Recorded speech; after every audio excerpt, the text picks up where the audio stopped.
Nerds, has this ever happened to you?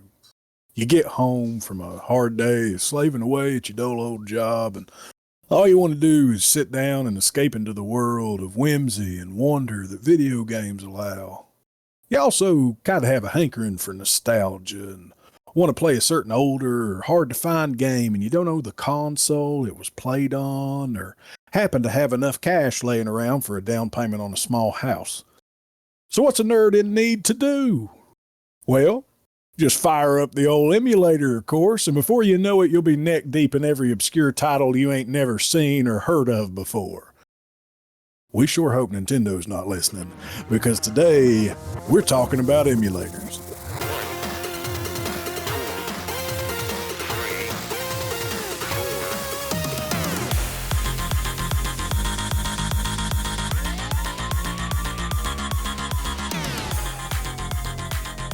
Anyone else hear sirens? That's probably nothing. Welcome to episode 21 of The Hills Have Nerds, the only podcast completely backwards compatible with all major listening systems. No emulation required. Because we'll know if you do, and we'll find you. I'm one of your hosts, Josh, and joining me today, as always, is the wonderful Lee. Hello. And Aaron. And the very mediocre Aaron. Well, you're tied in. You're wonderful as well. This is our first episode, Aaron, where you're not here anymore. I'm no longer in the Appalachians. Well, I mean, I don't know. Is Louisville still Appalachia? No, no. We've got we do have some hills at best. Definitely no mountains. Yeah.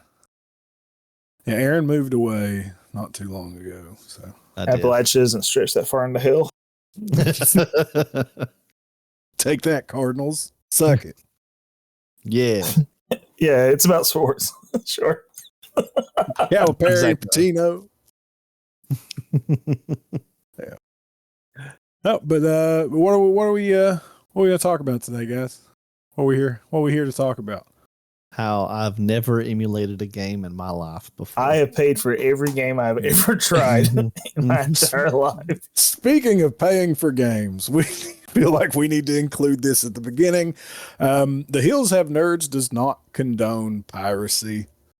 We feel like if you can pay for something, pay for it. That helps out the developers we love. That helps out all that. It helps them create more content for us to enjoy and all that great stuff. Right, guys? Right. Well, Josh, you wouldn't steal a car. Fuck you. Yes, I shouldn't. I saw there was a magic card. I saw, and I just about posted on Facebook, and it was like you wouldn't counter a car or something, or you wouldn't download a car, but it was counter target spell. Let me see. I got it right here. You wouldn't cast a spell. It just says you would count. It's counter spelled. Someone put their own art. You wouldn't cast a spell.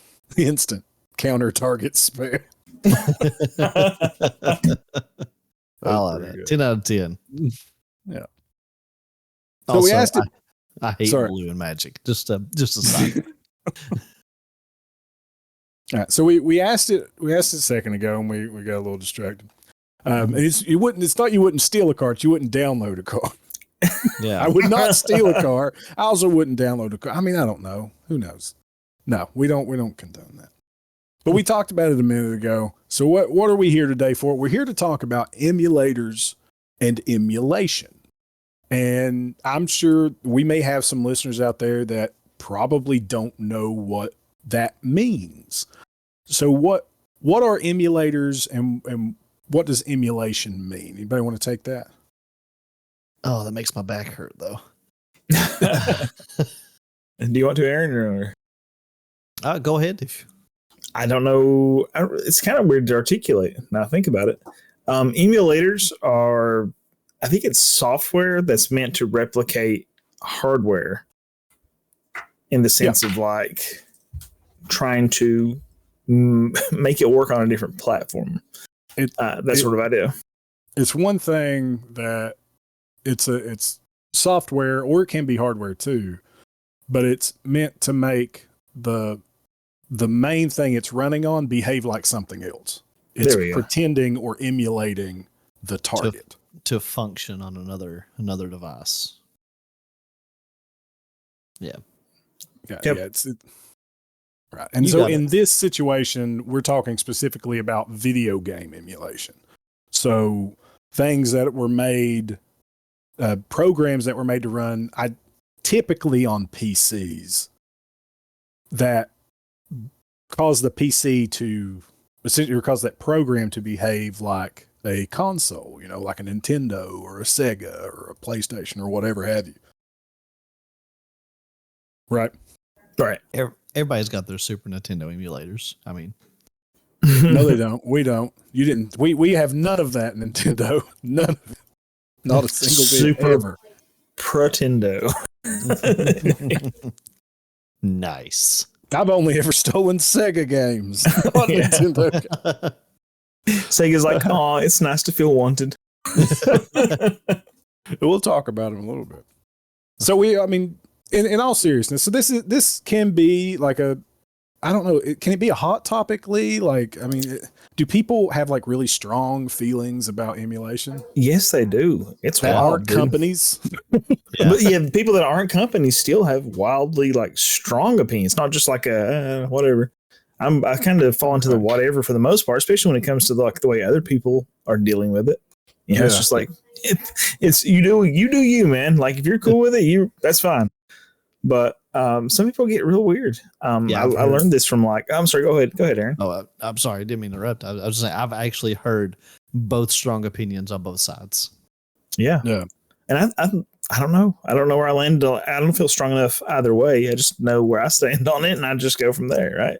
Okay. I think we'll get into like the nitty gritty of our feelings on it. I don't want to take too long here because I want to go over some of the history of emulation because it was pretty interesting. Yeah, looking at the what you've found here, it looks interesting, dude. Like there's stuff I didn't know, and I've been into it for a long time. For a short time, just for research. we just learned about this horrible thing that they're doing. Nintendo, please, I have a family. Yeah. Nintendo will have you paying. Nintendo have you paying alimony, dude. They're wild. Oh crap! Real quick before we got in, this is their first episode since the flood. Too. Oh.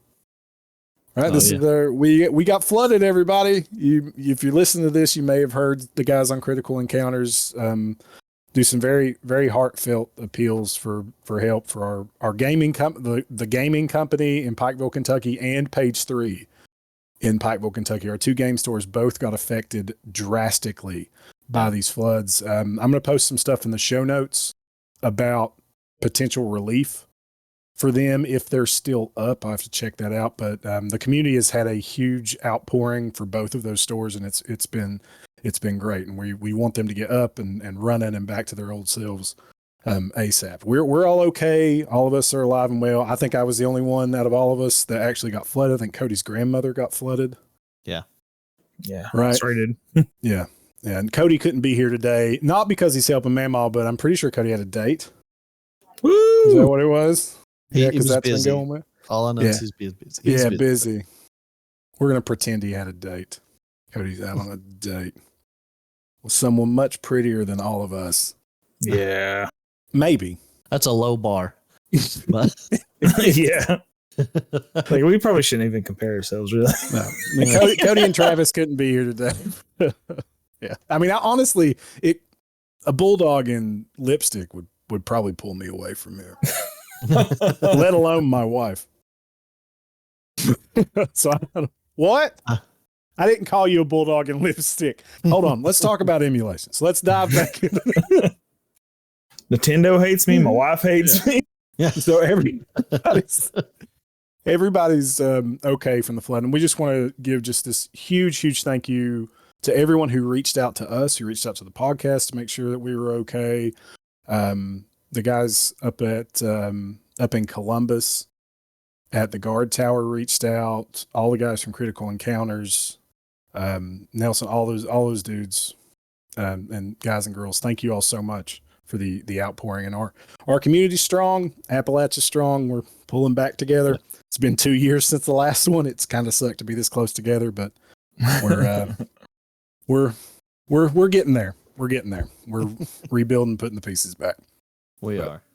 Yeah. But thank you all again from the bottom of my heart, and I'm sure I speak for everybody here, and that we really appreciate all the love and outpouring of well wishes from everyone and the offers of assistance. Well, let's get into this. Let's do it. All right. So emulators and emulation. So what is an emulator? That is a thing that is designed to make another thing act like something else, right? So it makes a PC play Game Boy games or whatever have you. Yep. Easier way to do it. So emulators run what? So you may, if you're looking at, if you're trying to download an emulator, you would go to what was one of the more popular ones? That Zephyr's Domain? It's like the big one, right? Zofran's? Zofran's Domain. Zofar. Zofran is a nausea medicine. Zofran's Domain. Zophar, Zophar, Zophar's Domain. So we're going to make sure that you know exactly where to avoid Zophar's Domain. ZOPHR''S''DOMAIN has been like the hub for emulation and emulators for years. I always just went to Google and was like, whatever game I was definitely not downloading illegally, I wanted to know where to avoid. I would always type its name, ROM, and find places. Like, I don't want to download. Now I know what not to click on. I'm not going to click on that side. It's like when my computers eat up with whatever STD it gets. Where do let's get on LimeWire and let's download Super Mario Yoshi's Story.exe. Yeah. LimeWire's never done anything wrong to me. Oh, God. Let's just destroy the family computer so I can play Metroid. Yeah. Maybe. So people would go. So far's Domain's been around for a long time. Right, this thing has been around for a long, long time now. I'm not exactly sure how long, but as long as I can remember, 1996 is what the copyright at the bottom of Zophar's Domain. Oh, wow. 96, man, was that almost 30 years? This place has been around. I actually still use it for video game music. You can download video game music on there. Yeah. Oh, you can get save states. Yeah. Translate all kinds of stuff from there. It's really, really bad. Don't use. That's a labor of love these people have put together. It's huge, it's massive. So we would go to if someone wanted to emulate, you go to Zophar. You could potentially pull a ROM off of Zophar. So what is a ROM? A ROM is the game file. Yes. Yeah. So they call them ROMs because it stands for read-only memory, and it's essentially a copy of the game that the computer can read. It's a copy of the game's chip, right? Mm-hmm. Yeah. From the game that it reads, so it can then run the game. Essentially, yes. Yeah. And then there are also things that emulators run called ISOs, right? And that's for anything that would have been on a disk. Yeah, that's what does that mean? ISO? Yeah, do you know what it stands for? Because I don't. I think it has something to do with the optical disc. What the ISO? It's like image. I want to say image structure something. Image software. The ISO comes from a file format standard called International Standards Organization. Oh, wow. And ISO is a type of ROM. You were so wrong. I didn't know that. Wrong. Image, stupid, old, shut up. So International Standards Organization, and they're used as ROMs for games that came on a disc. Yeah. So you can get a ROM for a game that came in like a cartridge, your Game Boy games, your NES, SNES, Sega, whatever, and then your Sega CD, PlayStation stuff. Typically, are going to be ISO. ISOs. Yeah, you had a like a lot of the ISOs they were just just straight copies of stuff. Yeah. So why did these things come about? Like what? So what do we think the reason that are so like the earliest emulators in ROM? So I tried to kind of dig back in the annals of Wikipedia and Zophar's domain and tried to pull out some info of like what were some of the earliest versions of these, because we've had emulators for just about as long as we've had consoles, which is kind of crazy. Like the second a home PC had enough power to potentially match a console, there were emulators built for it. Oh yeah, and that's like the communities, to my understanding, nowadays is like anytime something new comes out, it's immediately like it's like a hobby. Like how fast can we crack this thing? Yeah, it's like an arms race, man. Yeah, it really is. Like the race to world first, like on World of Warcraft, dude. Yeah, so who's going to be the first to crack this system and get in? Because that race to world first just ended last week, and there's a whole bunch of stuff about that. Oh yeah, there's. I remember what was it? Sport? Was it not Sport? What's the? Oh crap! What was the game? When you created your own life and you started out as a cell. Spore. Is it Spore? Yeah, Spore. Yeah. I remember when it came out, and it was like they were like, we've put this new integrated system, and no one can pirate this game, and it ended up being like the most pirated game. It broke a record for like the most pirated game. Yeah, you don't challenge like Genghis Khan. So yeah, it's literally an arms race. So game companies are always like, we're gonna make this where you can't pirate it, and people on the internet are always like, oh yeah, I'll show you. It's like, can you milk me, fucker? Sort of stuff, you know. If it's got nipples, we'll milk it. So, go ahead. Go ahead. Yeah. I was just saying. So, like when we get into the '90s, so what the NES, the Nintendo, the Super Famicom in Japan. So this emulation really started in Japan, which was where like video games began, right? It's the birthplace of video game, birthplace of Nintendo. So obviously it would be the birthplace of emulation.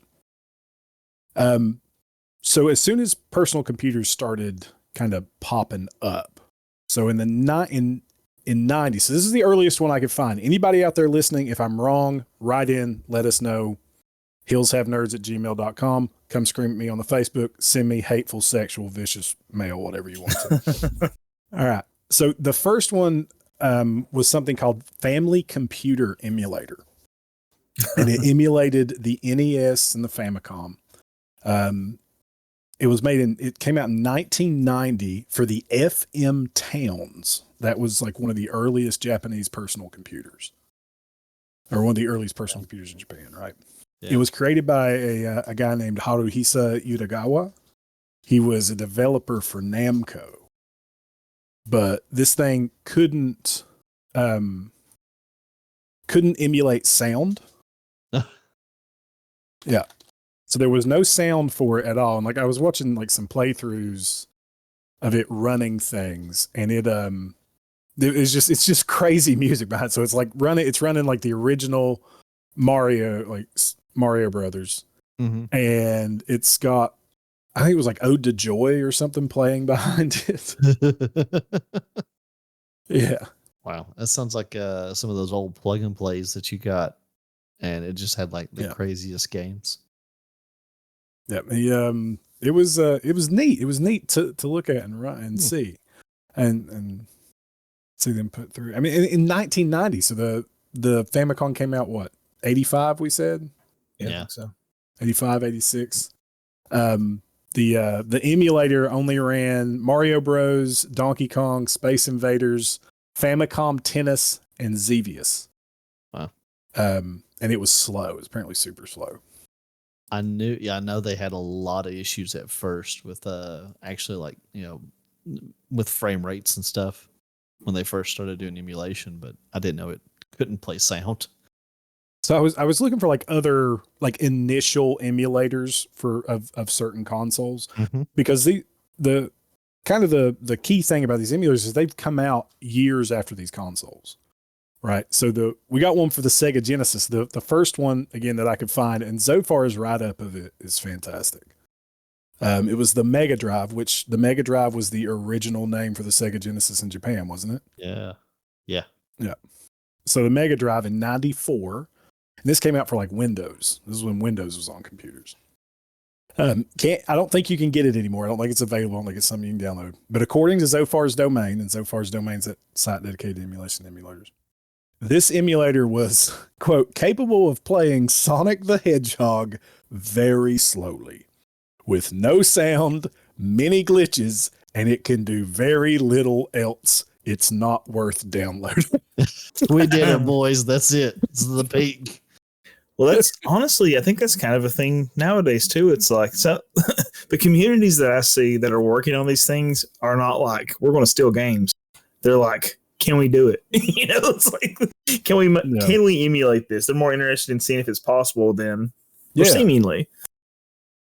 It's hard to say intention, but yeah, it's just, it's cool to fart around and see like, well, can I make this happen? I mean, to the extent that I'm kind of the same way, but I'm just using other people's work, but it's like, how many electronic devices can I play Super Mario 64 on is a question. So Doom is the big one. Everybody's emulating Doom on everything. It wasn't it on like an electronic pregnancy test they managed to get? Yeah. It was on like a clear blue easy pregnancy test. As long as it has a LCD screen, it can play it just about. Yeah, that's crazy to think of, like how much like file storage has come. Yeah, in that long. Oh, in that short period. Like you can play an entire video game on a pregnancy test. I mean, look where it went from floppy disks to the SD cards, the micro SD cards now. Yeah. What floppy disk held? It was like a few megabytes. A few kilobytes. And now they're holding, gigs on micro SD cards. I mean, terabytes, dude. Not even gigs. Yeah, terabytes. Like terabytes. It's crazy. Nuts. The future is now.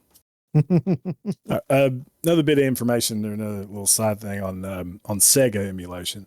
So Yuji Naka, anybody know who Yuji Naka is? I do. That's the creator of Sonic the Hedgehog. Yeah. Yeah. Did you guys know that he created an unreleased NES emulator for the Sega Genesis? That's funny. I did not.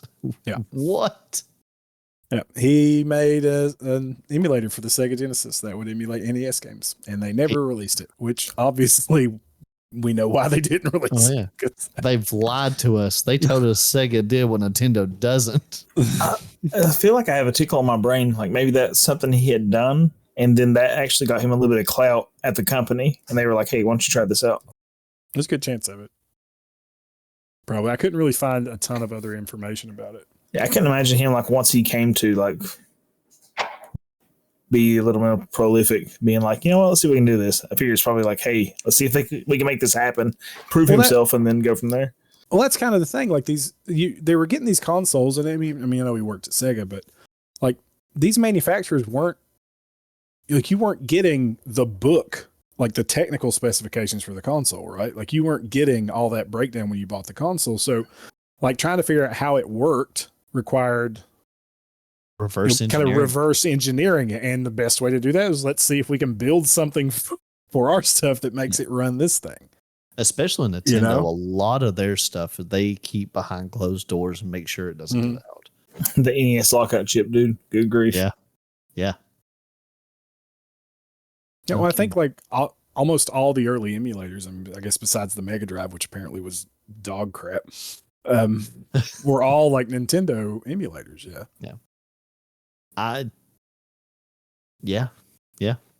It seems like most of them were. I didn't emulate a lot of other ones before that, so I'm not sure. Yeah, actually, I don't know that I've ever sought out to like emulate anything prior to the NES. Now I've played a few games emulated otherwise, but it's like I've never been like I'm going to download an Atari emulator. So some of the other sorry, Aaron, did I cut you off? I was just saying, I've never been like, man, I can't wait to play Avenger for the Atari. That's what I was clamoring about today. Paid $3,200 for this computer. What are you playing? Adventure. Playing the fucking ET game. Finally, the power of the sun in the palm of my hand. I'm running 212,000 instances of the ET game. I'm running ET at 1080p. That's God. You can see like the little block is just in 3D. It's just rendered beautifully. It's like I can reach out and touch him. Every single pixel is rendered gorgeously, and you can count every one of them. Yeah, it might be fun to get an emulator, turn off the frame rate limiter, and see what a new computer runs that at. Oh, it's going to look like Assassin's Creed. Gonna run Adventure, and it's going to look like Skyrim when you turn the frame rate. Oh, Qbert looks amazing. All right, so some other notable like early emulators. We had the INES, the Virtual Game Boy. Anyone want to guess what the Virtual Game Boy ran? The Passo Family and Super Passo Family for the NES and SNES, respectively. The Genesis, so GENECYST for the Genesis. The NESticle, I'd never heard of that. Really? I have. Me too. You heard of the NESticle? Yeah, I used to play games on the NESticle. Yeah, I never. And the used icon, it, really? Yeah. The icon on Windows for a long time was like a hairy testicle, dude. Oh yeah, I see it. Of I course. googled it. Yeah, the NESticle. Of course it was. NESticle Nintendo Entertainment System emulator was written by Iser Addis of Bloodlust Software, released April 3rd, 1997. Widely popular program. I'm reading from the Wikipedia page. Originally ran under MS-DOS and Windows 95. And actually, like looking at them running, just cutting back a little bit, running the family computer emulator on the old school FM towns is crazy. Like the steps they had to go through to get that thing running. Oh yeah. Full start. Wow. Yeah. So this was the NESticle was the first freeware NES emulator. Ran on MS-DOS and Windows 95, became commonly considered the NES emulator of choice for the 1990s. Today credited with introducing the concept of a recordable playthrough for emulation. Well, that's something we also need to mention about emulators, is that they often add extra tools to the game. So Lee, what are some of the extra stuff? Man, my number one favorite one. Well, no, it's not fair. Save states are probably the number one thing. Like you can just save the state of wherever you are in the game, and it immediately loads from right there. That's probably the most handy way of using an emulator, or the handiest thing. For me, playing a lot of old school RPGs, the fast forward feature, so you can skip your frame rate. So if you're playing a game that has very slow battles and repetitive battles, you can just fast forward that bad boy and get through several battles really quickly. Yep. Oh yeah. Yeah, save states it's a godsend. Yes, it is.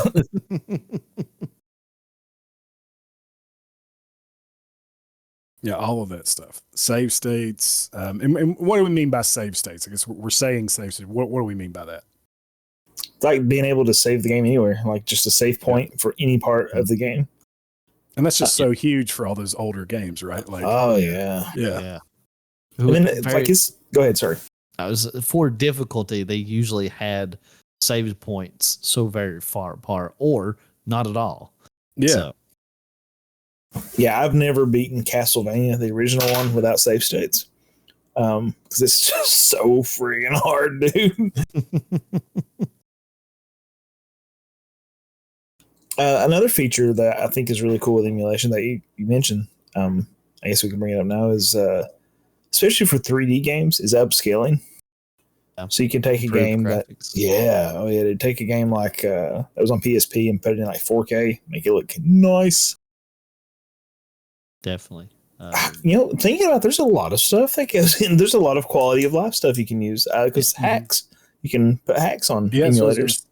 I was gonna say too. There's a ton. There's a huge mods. world of mods and like PokeROM hacks for all the Pokemon games. Like, how many of those are there? Good God! Jeez. Who was I was watching play? It was GoldenEye, but it was like The Legend of Zelda. That sounds good. Who was it? I was watching. It might have been Bubby or somebody. I was watching them play, but he was Link, but he wasn't Link. He was James Bond, going around shooting people. But it was The Legend of Zelda stuff. Wait, instead of Link, it had James Bond in it. He was playing it on an emulator. So is he playing Zelda, but as James? I don't Bond? know. I don't know if it was GoldenEye that was built as Zelda. It had to be Zelda, right? It had to be The Legend of Zelda. Let's see, a good question. Like, I wonder what. Which came first, the Bond or the Link? Well, I wonder if those use the same. Aaron, what am I thinking? Engine. I wonder if they use the same engine. GoldenEye versus the Legend of Zelda? Yeah. Oh no, this is like the NES Legend of Zelda versus the 64. There's no way they use the same. That's what I was saying. It had to be. This was 2D top down. Oh, okay, yeah, definitely not Pixel. Oh, wait a minute. Was it the is it the VR Legend of Zelda, the original? I guess. That's a thing. There is a first person Link 2. No, this one's not. Zelda this was 2. Literally the character was James Bond. Yeah. I know there's a first person I remember an emulator of it was Legend of Zelda 2 Link's Adventure, but it was in a first person view and it's actually really fun. But it doesn't sound like what you're describing. So emulators are a super what's the word I'm looking for? Not handy, but just nice. No, multifaceted tool.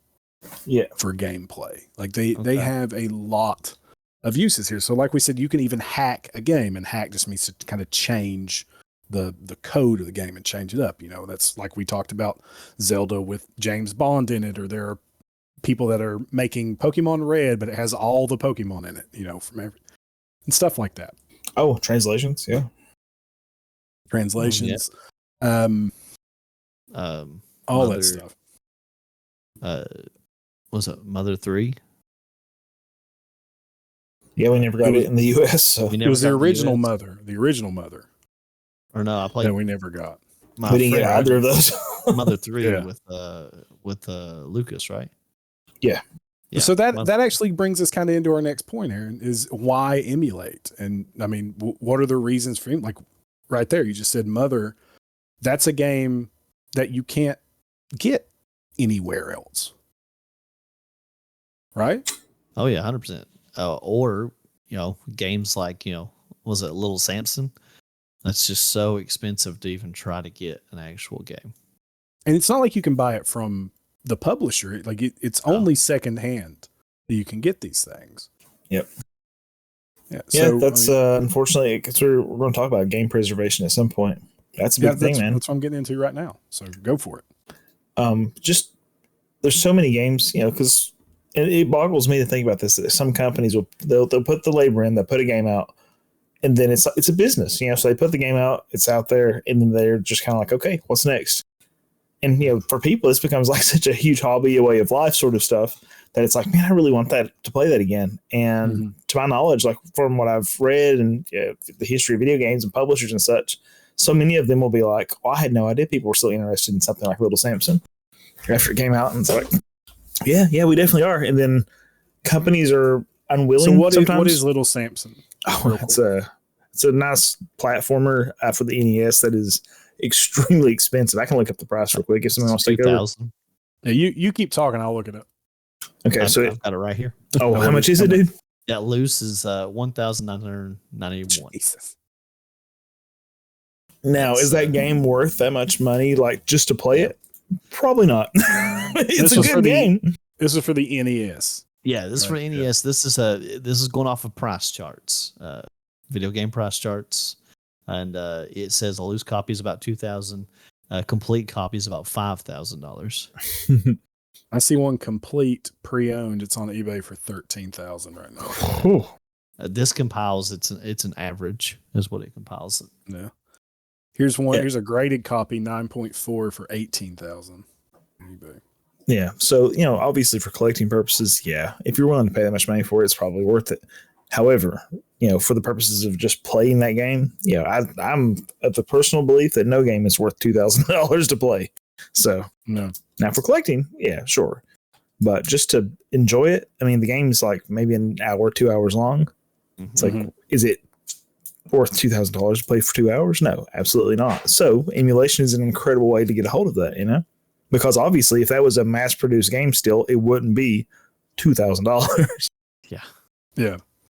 But I mean, so we talk about preservation of games. Are companies doing anything to preserve their games? I mean, Nintendo sure is. Good Lord.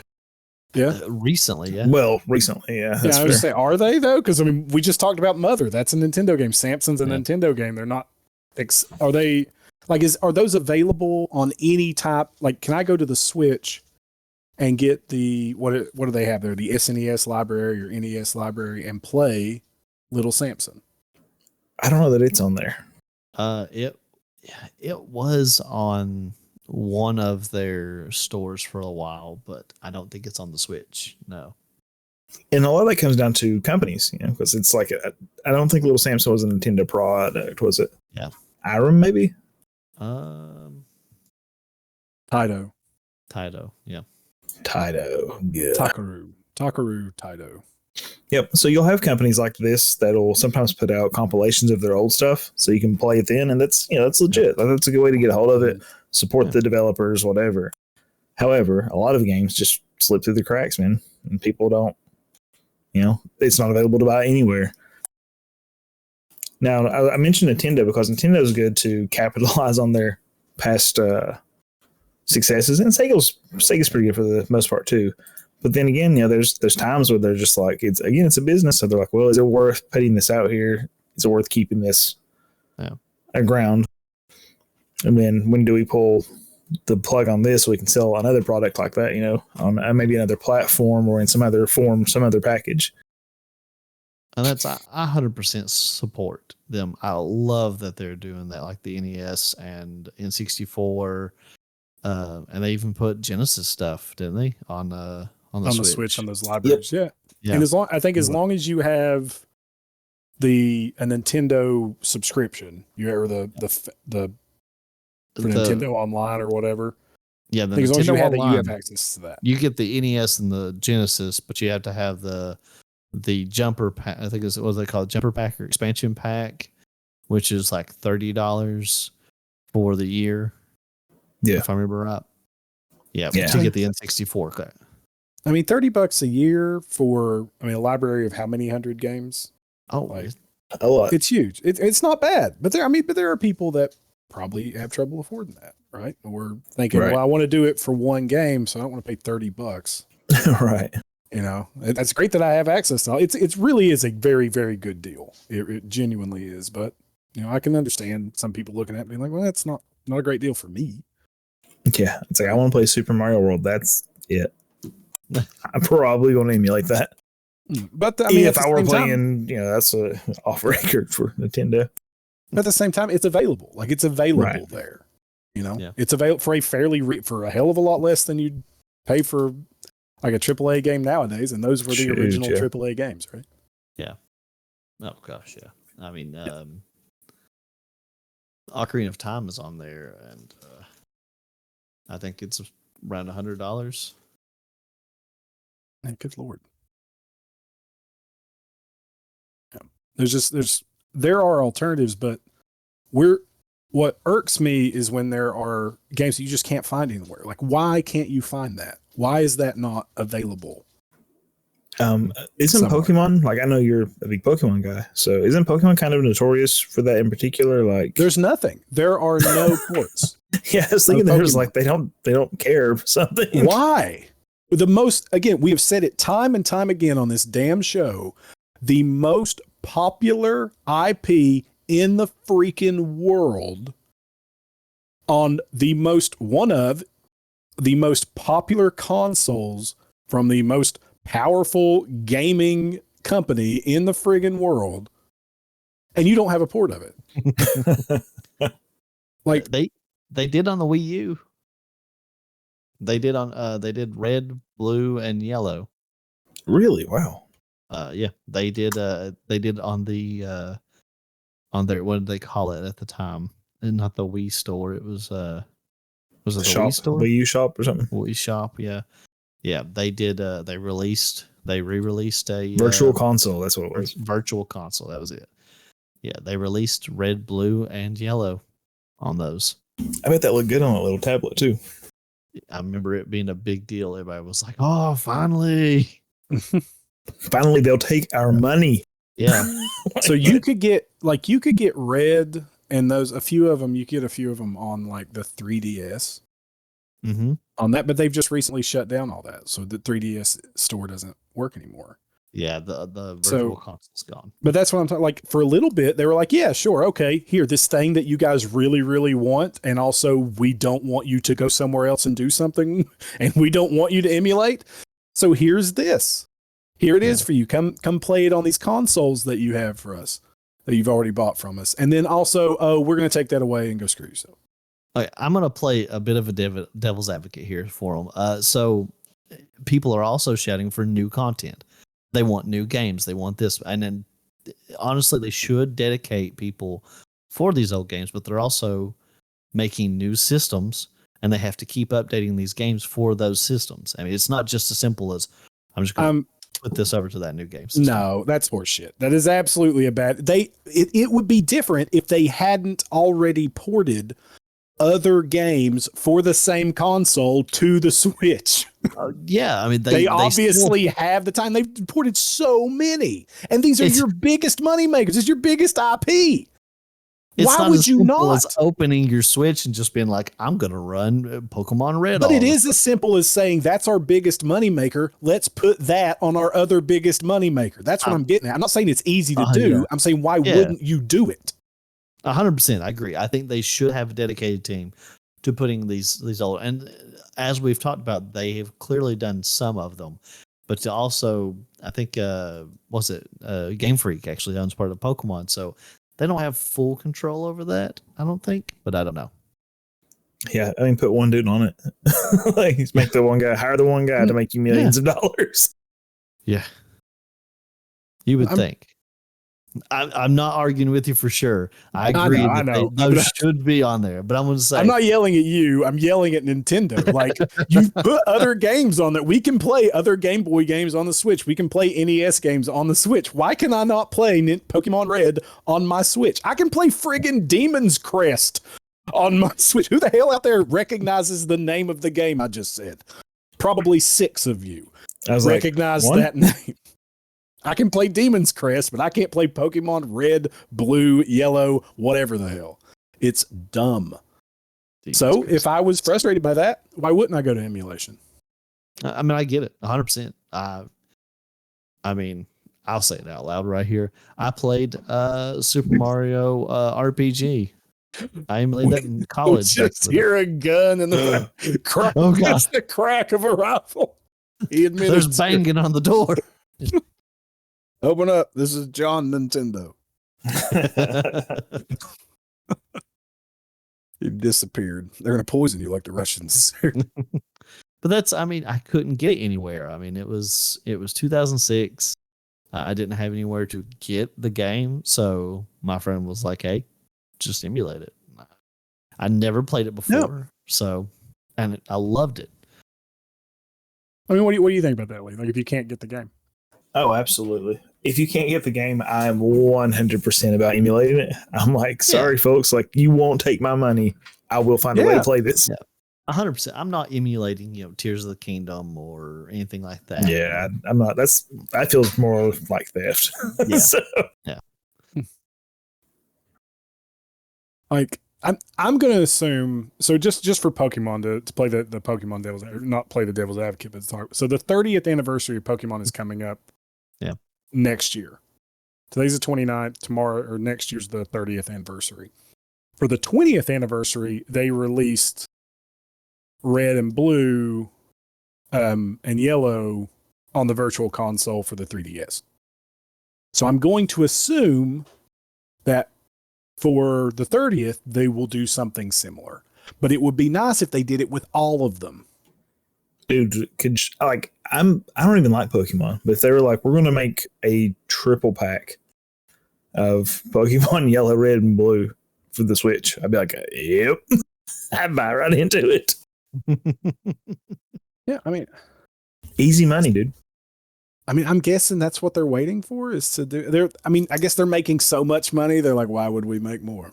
Why do we need more money? We have too much now. It's falling out of our pockets. We don't have places to put it. That's all that's about. We need more pockets. We can't take time to build a Pokemon Red you can play on the Switch. We're too busy hiring tailors to add pockets to our suits to stuff more money into. Like, it's just dumb. But I get like I'm completely in the corner for emulation for games that are unavailable. Like if you can't find them anywhere else or they're difficult to find, like if I can't get it from the developer or from the company that originally distributed it, screw you. I'm gonna emulate it if I want to play it. That's your fault for making a game that I wanted to play. Sorry. Make shittier games, I guess. Yeah, but then too, when you think about it, if they're not currently selling it, it doesn't hurt them either. So yeah. I mean, unless they had plans to eventually sell it or something, because if I buy it off Joe Schmo down the road for $20, they're not profiting from that. No. So it's like, I'm not supporting Joe Schmo because I don't want a physical copy of that. I want to download and play that bad boy. Yeah. And it's just not reasonable to expect someone to drop $200-$300 for a video game that is out of when it's just so readily available to emulate. And it doesn't support the developer anyway. Yeah. Like it's not, It doesn't hurt the developer if I emulate this old game. It's kind of like, it's kind of like that idea of or the scumbag resellers. It's like, it almost feels like everybody's a reseller if it's not out there. So it's like, I'm not paying that. Yeah. So talking about hurting the developers. So let's get into that. So we have our next list. So we talked about why emulate. Obviously, if it's hard to find. Some of these games are super hard to find and they're a lot of fun. A lot of people poured a lot of time and passion into these games for people to enjoy them, and for them to just be lost in the dust of time is sad. So a lot of these emulation projects do very good things, and a lot of it is just freeware. It's not like you're paying money for it. You're not paying somebody for them. A lot of people do this stuff out of the kindness of their hearts, wanting to preserve games and, provide a system for people who otherwise wouldn't have access to these to play these amazing pieces of art. I mean, genuinely art. I'm very much of the ilk that believes video game creation development is an art form. Well, 100%. You're telling a story. Agreed. I'm right there with you. So let's move into the ethics and the legality of this. So we have some really neat court cases to talk about. I say neat as in interesting. So the only, and this comes from the wiki, and I'm not sure if this is true or not, but it was interesting. The only legal way to legally emulate something is if you buy the game and then rip the contents onto your PC or whatever. And rip just means to download, install, pull from the chip of the device onto your whatever device you're using. It was the same way with if you ripped CDs and, back in the day, if you ripped a CD, you were supposed to own a copy of the CD and you were allowed to back it up on your computer. Yep. Yeah. It's the same thing with emulation. You were Burning supposed to own the CDs. game. Oh yeah. Oh man. Hey, did you burn a CD back in the day? It's about time to get that prostate exam. Wasn't that a pain in the butt? Speaking of pain in the butt. Yeah, prostate exams and mammograms for the lot of us. That's where we're heading. All of us. That's gonna be the name of my book or something. Prostate exams and mammograms For all of us. A For leaf all out of us. story. The leaf outs. That's such a good line, Josh. Thank you. I think that's our tagline: prostate exams and mammograms for all of us. That's our tagline for the episode. Woo. All right, good deal. I'm glad I could do that one. 10 out of 10. So Anyways, when you mentioned awesome. that the Oh, go ripping, ahead. it has to be your copy that you rip too. So like if I were to, let's say, buy Tears of the Kingdom from like GameStop or Nintendo or whatever, and then I come home and download somebody else's ROM of it or whatever, that doesn't count. That's actually still piracy. Now, if I take that game, my personal game, and rip it, that's apparently not technically piracy. But it has to be your version. Now, is there a difference? No, not really. But that's the way it's supposed to go. It's And it's for clearly the that purposes of simple. backup. Yeah, clearly that simple. I don't see what the complication is. Right? It's so weird. I think that's something we should mention real quick is that we talk a lot about like hard to find like older games and stuff. And like with emulation, we've talked a lot about retro games, you know. But emulation is currently for every available console has an available emulator. Yep. Oh, yeah. Right now. I mean, now moving into contemporary consoles, most everything is, especially with Microsoft and Sony, most of their games you can get on Steam. So you don't need to emulate it. Like, why would you emulate it if it's here? Right? You can just get it for the PC itself. That's when you get know? into the more morally corrupt. Yeah. That's when it's bad. It's piracy. Yeah. At that point. You're just still. Yeah. But like Switch games aren't available on the PC for the most part. Nope.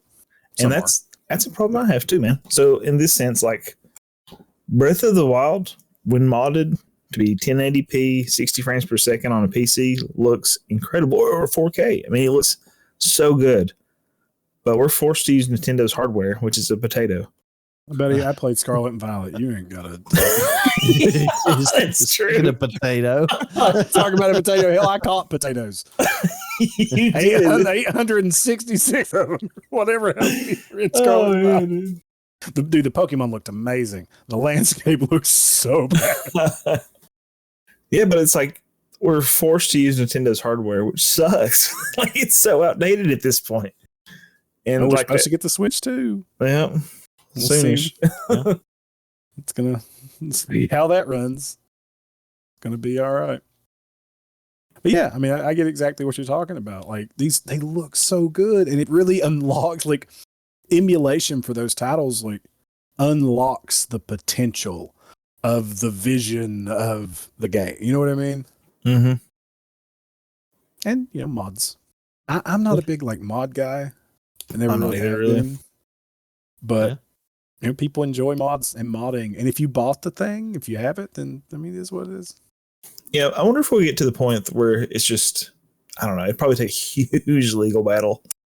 But it'd be more about licenses, like buying a license to use Tears of the Kingdom and then however I want to use it. Because even when you buy a game, like there's something weird, like you don't actually own that game. No. Even if it's a physical copy or whatever, it's weird. You own the physical, I don't know, thing, but you don't own the rights to that game. No. No. That's a whole other level. We're going to get into the legality. So let's get into, so is it ethical to use emulators? We kind of touched on this, but just kind of like a couple little final thoughts on this point. Is it ethical to use an emulator? For me, yes. For only Lee. You heard it. For only Lee, it's ethical. I think it's totally fine. If Yeah. you're not using it for piracy purposes. Yeah, Like, that's I start saying situational. That's my answer. yeah. The same thing we talked about this entire time. It's like, you know, if it is not available to purchase from the company that doesn't support the company or whatever, I think it's 100% okay to emulate a game. No. I agree. Yeah. So yeah, and then that's the thing, you know, is anyone hurt by this? So let's talk about like some of the legality of this. So again, pulling from the wiki, Guess who the first company to get legal attention drawn to them from emulators was? The first company to file litigation against an emulator. Good old ColecoVision. Coleco was involved, but Coleco wasn't the first one to file. Oh, file Atari. Yeah. We actually Right out the gate. Right out the gate. So this one's kind of not real. It's kind of not really about emulation, but it's adjacent. It was cool enough to mention. So in 1983, a long time ago, in 1983, the Coleco Computer Company released the Gemini system, which could play games written for the Atari 2600 system. The Gemini, so it apparently wasn't so much of an emulator as it was just a straight out clone. They just released an Atari. Yeah. I was like, it's hardware emulation, but no, it's just a clone. They just released an Atari. It'd be like if Sega was like, "Hey, remember that thing that Yuki made? Yeah, we're just gonna release that. It plays Super Jario Pals, Ultra Jario Pals. Say hello to the Segendo. And it plays Zorda. Yeah. So they released that. Coleco apparently expected a lawsuit from Atari, but was confident it could win. And apparently, sure enough, Atari sued. So we saw a lot of stuff online that said that Coleco won that suit, but I couldn't find anything like verifying it. And I pulled this info from Stanford's education department, an emulation lawsuits thing they put for their computer science department. They put this through. But what I found looking for some more stuff was that apparently the lawsuit wasn't won by Coleco, but they settled. Both companies settled, and it essentially said that Coleco could keep just selling the Gemini, but it paid Atari a royalty. Well. So that's where that came from. You can keep doing it, but we get money out of it too. Yeah. And then let's see. So one of the other ones. So let's get into, we got to talk about Nintendo. Before we jump into that, can I just speak on Coleco and their weird practices anyway? Yeah. Hell yeah. Dude, holy smokes. If I'm not mistaken, Coleco had some real shady business practices even beyond that. Like, hey, let's make the Gemini. Coleco, the Connecticut Leather Company, what they would do is... Wait, what? That's what Coleco stands for. The Connecticut Leather Company. Yeah. Okay. They were like, we're going to make video games. So they started getting into... It worked for FromSoft. Yeah. So they started getting into making video games. And what they would do is they would commission companies to make chips for their games, right? And they would find a small company and be like, hey, we want 100,000 chips or whatever. And they'd be like, oh, yeah. That company would be like, yes, awesome, we'll do it. And so they would start making chips for their Coleco division or for Coleco. And then Coleco, it's in the bill to Coleco, and Coleco would be like, we'll pay you later. And those companies would be like, well, we really need the money. They'd be like, no, we'll pay you later. And they would bankrupt those companies by not paying them. And then they would purchase the company when they bankrupted and forgive their own debt. Yeah. What? They were trashed. The world is a garbage. The capitalism is a garbage. So that actually became like that set a legal precedent against that sort of concept. Yeah.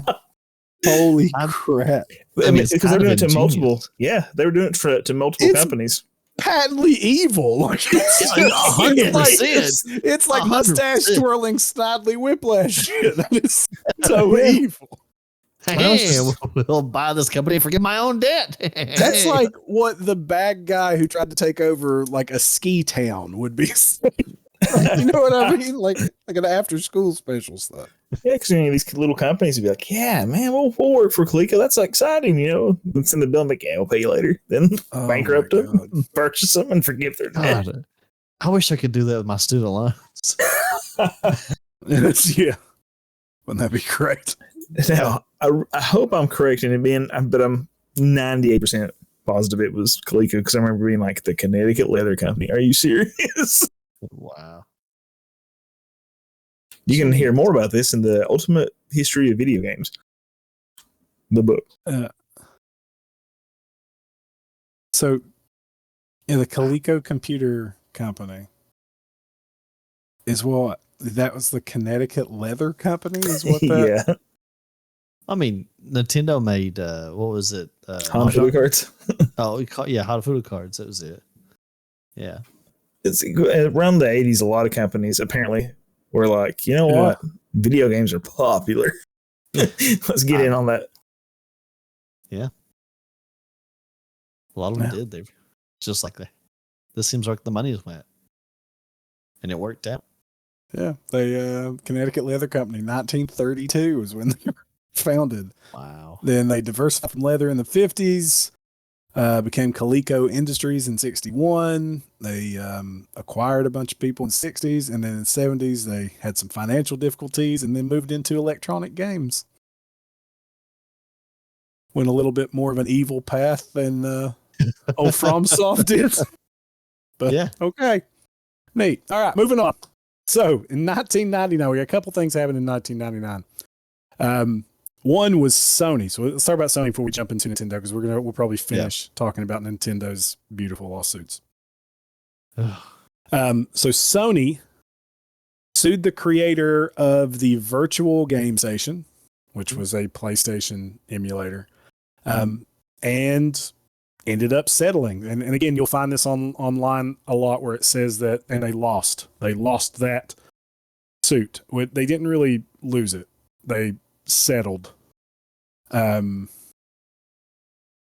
so, but what they ended up doing was acquiring Virtual Game Station and its developers, and ended up going forward with joint emulation ventures. Yeah, which is kind of cool, right? I guess that's the dream, right? You make something, you do an act of love for the thing you like, and then they notice, they try to sue you and kill you. They can't kill you, so then they befriend you out of spite. Yeah. So that is the American dream. Yeah. Welcome aboard. That's one I'd heard of before. It makes me think of the government when they hire the hackers that hack into the system. Yeah. Oh, so Sega does that too. Actually, I've heard of Sega doing that for Sonic modders. So they'll sue to have Sonic fan made games taken down, and then hire them instead to work for them, which is kind of neat. I mean, that doesn't always work out that way. Sometimes they just shut down fan projects and that's the end of it, which kind of sucks. But imagine how that would go. I walking out of the courthouse. I'm like, I know we just sued you, but how about a job? Yeah, that was a Sonic Mania. It's actually a product of Sonic fan game hacker people. Yeah. So that's awesome. Mm-hmm. It's pretty neat.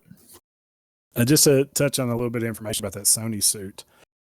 So apparently that lawsuit wasn't directly about emulation, because Sony apparently didn't really care about the emulator, but what they cared about was that Virtual Game Station pulled their BIOS, which is the BIOS is kind of the part of the motherboard that loads the operating system. So a lot of different development companies have very different BIOSes, or BIOS, I guess is the plural of BIOS. BIOSes. I don't know what the plural of it is, but they have different ones and they function differently. And that's kind of like, their own unique recipe for their BIOS or whatever. I'm not a computer guy, but my understanding is that's what loads the operating system. And so Virtual Game Station was pulling that, but then it got ruled that copying a BIOS was fair use. Mm-hmm. See, that's interesting, because I don't know how much you emulate, but a lot of systems post, I don't know, I think maybe PlayStation 2 forward. Not that I know anything about this, but you have to have a BIOS file, and that's one of the big things that most emulator websites, to my knowledge, still won't provide people as a BIOS file. So it's you can download our emulator, but you have to provide your own BIOS. Yeah. So I wonder if maybe another lawsuit at some point kind of did away with that. And I think this was in Japan. I think this might have been in Japan. I might be wrong, but who knows? So it really is kind of interesting to see like where courts land on this stuff. And I think one of the big issues is in the grand scheme of things and, humanity and suing each other and law in general, video games are still relatively new. Oh, yeah. So it's like 1977 or so was one of the last copyright video game sort of trials, or one of the last big ones or something like that. But it's like, it's been so long since that setup. It's like, well, really, things have changed so much. Is this still even viable? It's like, what, Solon's penal code? It's like, we're not prepared to meet the atrocities of the day. Oh, yeah. So, Nintendo. So let's move into Nintendo when we get into their legal actions with pal, litigatory Nintendo. So, the first company to go after an emulator because it was emulating is who? Nintendo. So Nintendo was the first one, and this was around 1999 as well. Because this was the release of the UltraHLE. So this was an emulator for the Nintendo 64, and this was the first time that I think I can find out that an emulator was released for a current console. So this is while the Nintendo 64 was still Nintendo's primary console. And this was the first time that an emulator had come out while the console it was emulating was still the current thing. And apparently some reports said that it had effects on Nintendo 64 sales. But they're not, nothing's like really confirmed, it's a lot of it's hearsay. And the Nintendo 64 was kind of on its way out because this was 1999 and GameCube was going to get released in 2001. So, it was aging, it was moving out. So who knows if that's actually true? Yeah, it's weird. I wouldn't think that the tech of the day would be strong enough to run N64 for the most part, because N64 emulators were absolute booty for the longest time, dude. And it took so much higher hardware to run anything to get it remotely close. So that's weird. Like, to think that it might have had effect on like sales and such. That's wild. Again, like you said, there's no conclusive anything, right? There's no empirical evidence to support that, really, I would imagine, but it's wild to consider. Yeah, so apparently, in 1999, they started filing a lawsuit against the emulator's authors, along with the website hosting the emulator. They actually did an interview with PC Zone. One of the Nintendo representatives commented and said, Nintendo is very disturbed that Reality Man and Epsilon, I guess those are the developers for UltraHLE, have widely distributed a product designed solely to play infringing copies of copyrighted works developed by Nintendo and its third-party licensees. We are taking measures to further protect and enforce our intellectual property rights, which, of course, includes the bringing of legal action. But then the Wikipedia article here says, despite this, UltraHLE had grown beyond either its authors or Nintendo's control, and subsequently they abandoned their pseudonyms and went silent. The authors just stopped. Yeah, well, to be fair. Yeah, the source code for it got leaked in 2002, and apparently some other people released another version of it. If the cops rolled up on me and mentioned Nintendo, I set fire to my house, dude. It's just easier to deal with. It's murder-suicide. Suicide time. Yeah. Get the kids. I'm so sorry. Lee's got an emergency lever on the side of his house. He's like, Nintendo lever. It's like the end of The Mist. It really did. So the cops show up and they're like, no, we wanted to congratulate you, like after it's all over or something. Yeah. Oh. Yeah. You should Nintendo's leave it Nintendo down wanted the to road. offer you a job casting some of its things. We were very, very pleased watching your YouTube commentary. Could have led with that. Oh god. But Nintendo's scary, dude. Like there was I don't think we have it in the show notes. So you heard about the couple that were running the ROM website? And I think it was California for the longest time. Was that Tropic Haze? Was that the Switch emulator? No, this was like a bunch of old stuff. Like Okay. this old couple had a website. I can't remember what it was called. ROM Station, maybe. I can't remember. It was one of those big ones. But they hosted this website for years and years and years. And they were selling ads on their website. Yeah, there we go. So they were selling ads on there and making money off of it. That's how they made money. Nintendo got a hold of them, and they have to pay Nintendo for the rest of their lives. Like, legit, like alimony to Nintendo. So apparently, this guy, last name Storman. Yeah, he represented himself in court against Nintendo and didn't bring a lawyer. Matthew Storman. So, and apparently he was getting money from it. And they showed that he had made like $36,000 in revenue. Whoa. Yeah, that's From where you ROM get in Universe? real trouble. Yeah. And I guess he lied. I mean, I don't know. Maybe I'm wrong, but just this article I'm looking at in games industry, he denied having uploaded files to the website and added that he didn't verify the content of said ROM file, when they were uploaded, and that the court was just like, yeah, that's horseshit. We have proof that you did. And also, you made $36,000 off of this, and you can't do that. But 2.1 million's crazy. Yeah, I'm actually looking real quick at my Google Drive to make sure nothing has just slipped through the cracks. You don't have any. Nintendo, he doesn't have any. Leave him alone. His YouTube's just now getting off the ground. Oh gosh, I found a Young Merlin for the Super Nintendo. We're going to delete that thing. Yeah, and Nintendo initially asked for $15 million in trademark infringement damages. They want. So they demanded $90,000 for each copyrighted work offered on ROM Universe. There were 49, $400,000 for each of the 29 trademarks, and the court lowered those to $35,000 per and granted $400,000 for all the trademarks. They wanted $400,000 for each trademark. Yeah, I mean, This is just some dude. I mean, even if he made 30 grand, like that's 30 grand. It's not. Holy crap. They're vicious, dude.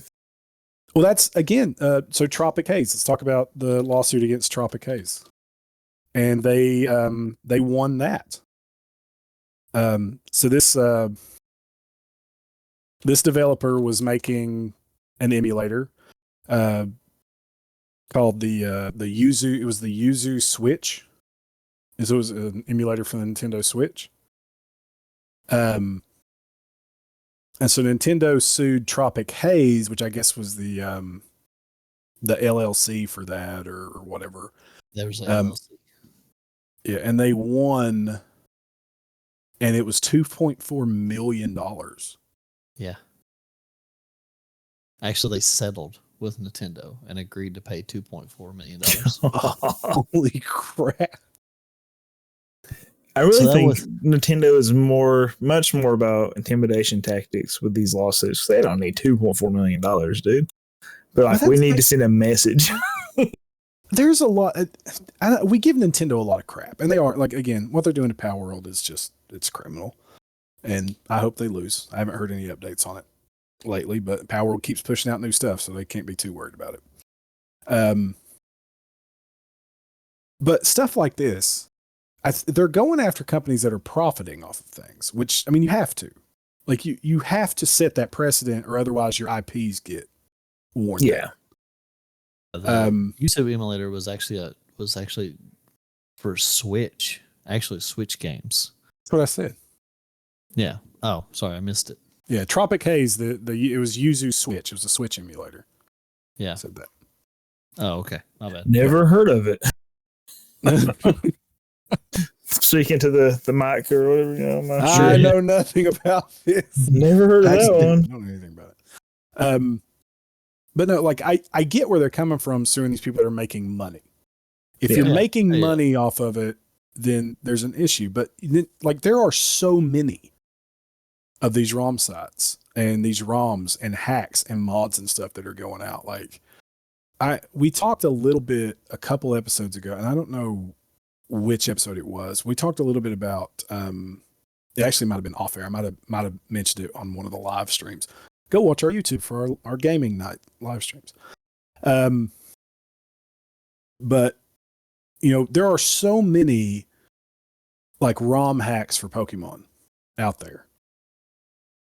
And technically that's illegal. And there are people that took the entire source code of Pokemon Red and have an ongoing thing with it currently where they've changed it and they've put out another game using the Pokemon Red like landscape and assets. And Nintendo is publicly aware of that, and they're like, they're not making any money. We don't really care. Like literally, like, and that's kind of the thing. Like, as long as you don't make money, I don't give a shit. Like, go for the second you get a dime, I'm shutting that down.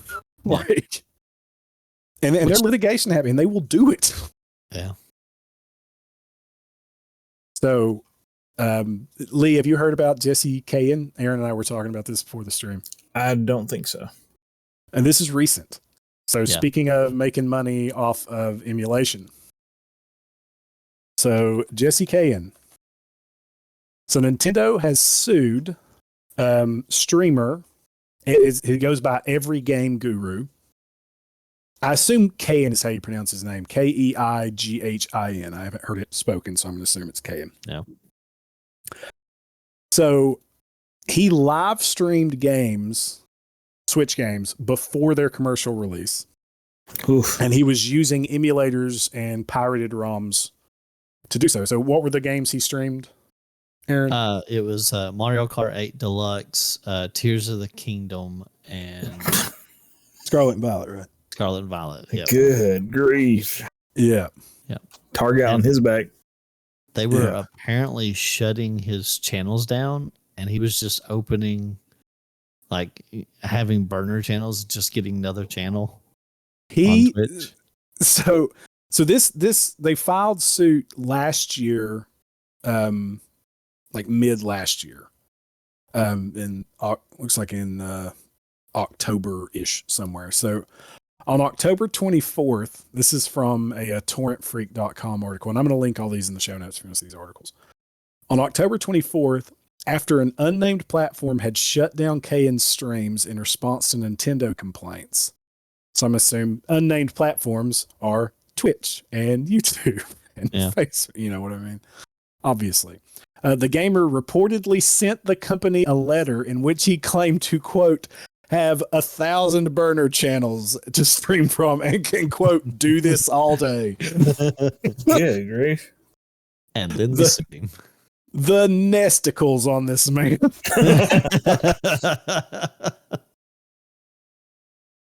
Yeah. What are you going to do with your corporate lawyers? What are you going to do? Sue me?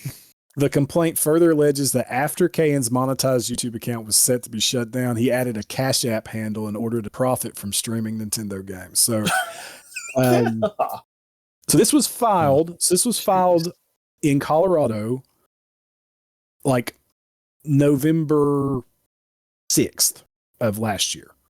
Wow. Is when they filed this.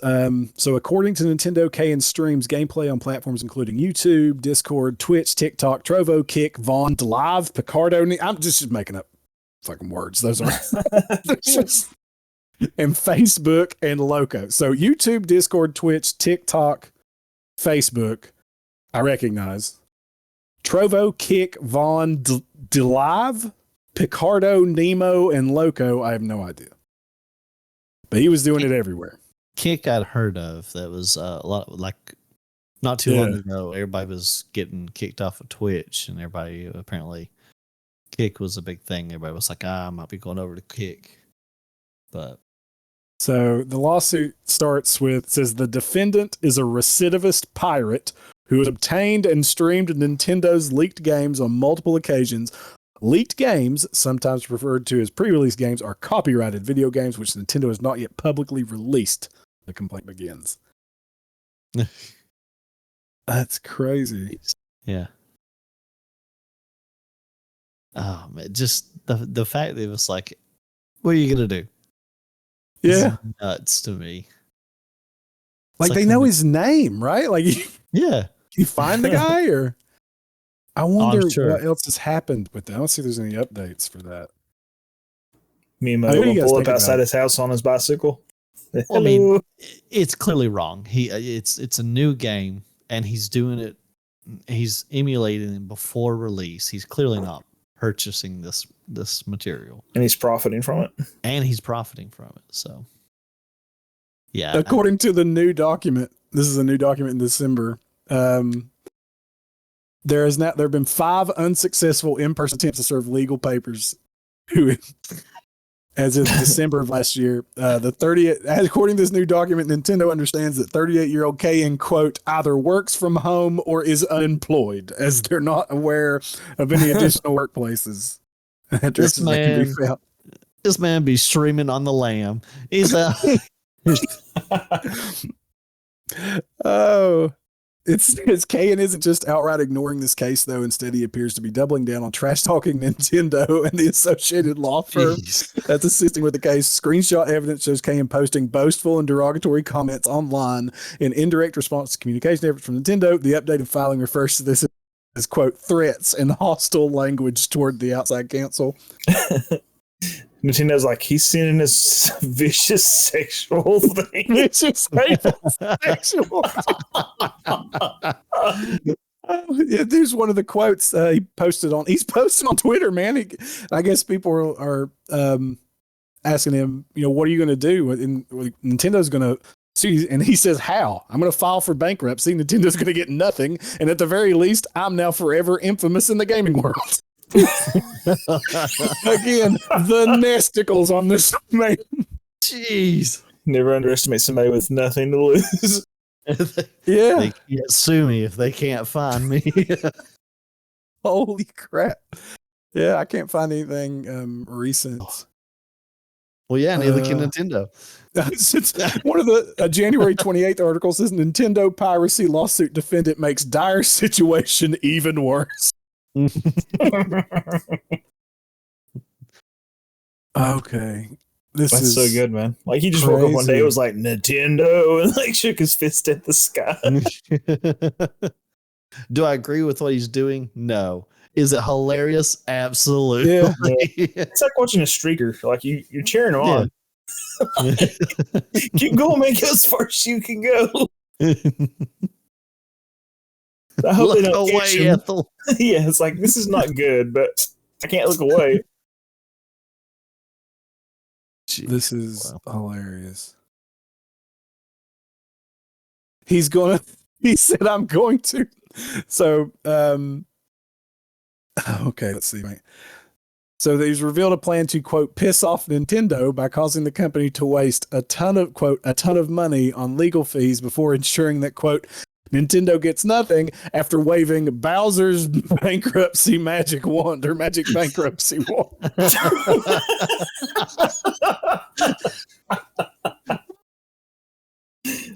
so good. Nintendo's legal team, you should have done more research on me. He said, you might run a corporation. I run the streets. And I can't think of a better note to end it on. Yeah, that's great, dude. Like, wow. Let's reach out to this guy.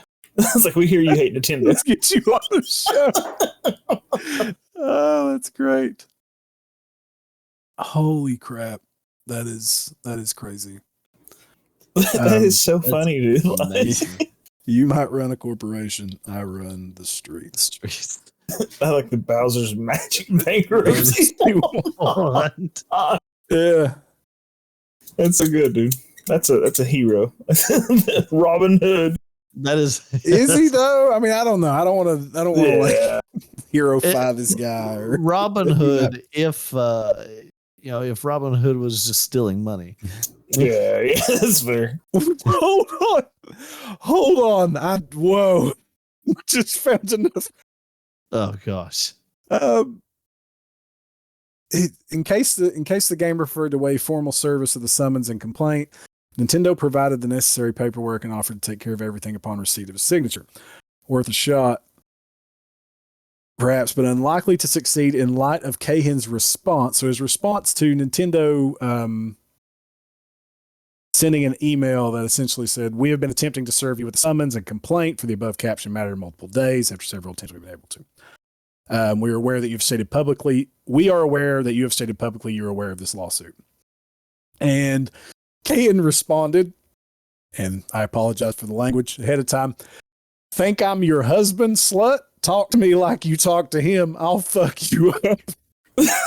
Oh my goodness. You can't make this up, dude. Court records reveal a number of failed attempts to serve the defendant at various addresses. One of those addresses appeared in 5 DMCA counter notices sent by Keighin to reinstate the content taken down by Nintendo. And then he sent to legal DMCA policy for Nintendo, "I have 1,000 burner channels." Oh my God. I mean, this guy, he ain't going down quietly. Clearly not. Wow. His, Hold on. Fueling the fire. Hold on. Other evidence to show that Keighin knew about the lawsuit appears in a screenshot of a brief encounter with a 9 News journalist hoping for a story. A Facebook post that used profanity to declare zero interest in the case, allegedly addressed a colleague at law firm Jenner and Block LLP using the word, and this says in all capital letters, "bitch." Then it went into waiving Bowser's Magic bankruptcy law. Jeez. Oh God. His internet service provider's like, he's paying the bill. I mean, can't you do anything about that? He's paying his bill. All right. We're gonna end there. We've an hour and a half. Wow. Do you know where Jesse Keighin is? If you do, contact Nintendo, or don't be a narc and just be quiet about it. Either way, if you want to talk about emulation or emulators or whatever the heck else, you can email us at thehillshavenerds@gmail.com. That's hillshavenerds@gmail.com. There is no the. Come on our Facebook, come hang out. We talk all things nerdy. We got all kinds of stuff going on there. We got Trivia Tuesdays, Aaron's starting, so you can come and participate in some nerdy trivia. Yeah. We post what we're up to, what we're playing. Just did a post. My wife started Skyrim. Run that on there. I've gotten back into WoW. Come hang out in the Discord. We talk all kinds of stuff about the episodes. We again post pictures of stuff we're up to. You can come if you play any of the games we're playing. Share your friend code. Join community we got going on there, and come check out our YouTube. On YouTube, we go live on with game nights every now and then. Stream those live there. And come hang out, join the discussion, watch us play. If you guys would be so kind, if you listeners out there, if you like the show, let somebody know about it. Take a few moments. Go leave us a review. Leave us a however many stars you think we're deserving of. Share us to your friends and family out there that you think would also enjoy the nerds in their lives. And also other ways you can support the nerds are by going to Lee's channels. Lee, where can people find you? On YouTube at Pixel Bro Lee. On Twitch at Pixel Bro Lee. And then on various other social media like Facebook and Instagram, but mostly I'm on YouTube and Twitch. So we haven't seen me there. Now's a great time to get on Lou's YouTube channel because it's blowing up right now. He's getting all kinds of followers. People are loving the content he's putting out.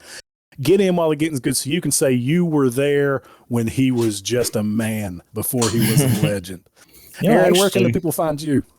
They can find me in Discord and probably hunting down Jesse Callum like Dog the Bounty Hunter to collect from Nintendo. I wonder if Nintendo's going to host a bounty for Jesse Callum. Were you going to say something, Lee? I don't remember, but that is hilarious, man. I want to see Nintendo work this into like I don't know, Pokemon Go or something. It's like, great, there's a Pokestop here. If you go punch this guy to death, your Pokemon will level up.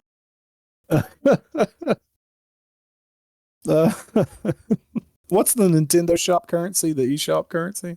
The gold coins. Yeah, they're offering 10,000 gold coins to the first person who turns in Jesse K. Wanted, dead or alive.